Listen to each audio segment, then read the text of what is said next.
playing a little 21 and still turning the occasional trick on the day the pension checks arrived. Despite years of drinking that had carved narrow furrows in her chin and forehead, she had remarkably good legs. She caught sight of me through the glass and took her finger from the bell.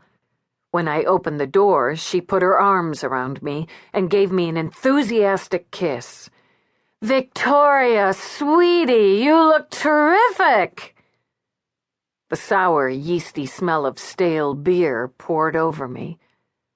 "Elena, what the hell are you doing here?" The generous mouth pouted. "Baby, I need a place to stay. I'm desperate. The cops were going to take me to a shelter, but of course I remembered you and they brought me here instead. A very nice young man with an absolutely gorgeous smile. I told him all about your daddy, but he was just a boy, of course. He'd never met him." I ground my teeth together. "What happened to your hotel? They kick you out for screwing the old-age pensioners?" "Vicky, baby. Victoria," she amended hastily. "Don't talk dirty. It doesn't sound right coming from a sweet girl like you."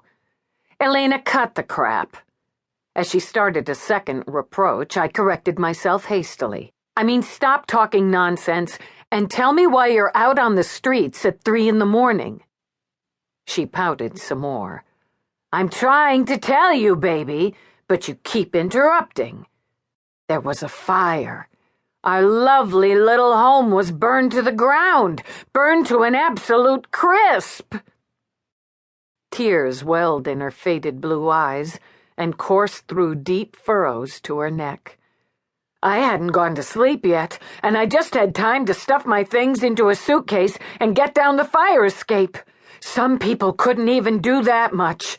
Poor Marty Holman had to leave his false teeth behind." The tears stopped as abruptly as they began, to be replaced by a high-pitched giggle. "You should have seen him, Vicky! My God, you should have seen what the old geezer looked like with his cheeks all sunk in and his eyes popping out, and him shouting in this mumbly kind of way, 'My teeth! I've lost my teeth!'" "It must have been hilarious," I said dryly. "You cannot live with me, Elena. It would drive me to homicide within 48 hours, maybe less."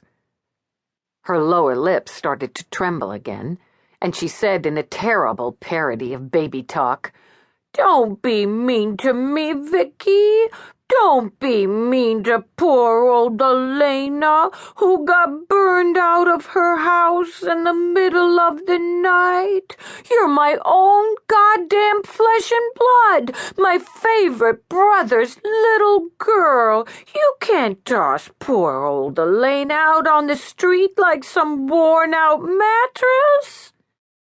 A door slammed sharply behind us.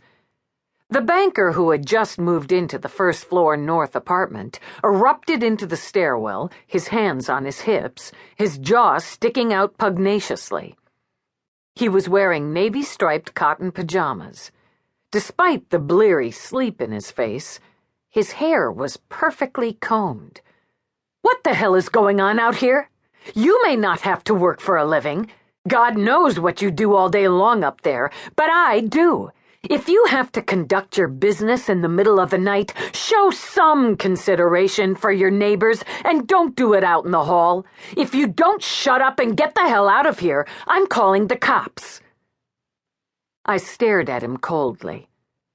"I run a crack house upstairs. This is my supplier. You could be arrested for complicity if you're found hanging around out here when the police arrive." Elena giggled, but said, "Don't be rude to him, Victoria. You never know when you may want a boy with fabulous eyes like that to do something for you." She added to the banker, "Don't worry, sweetie, I'm just coming in. We'll let you get your beauty sleep." Behind the closed door to one south, a dog began to bark. I ground my teeth some more and hustled Elena inside, snatching her duffel bag from her when she began wobbling under its weight. The banker watched us through narrowed eyes.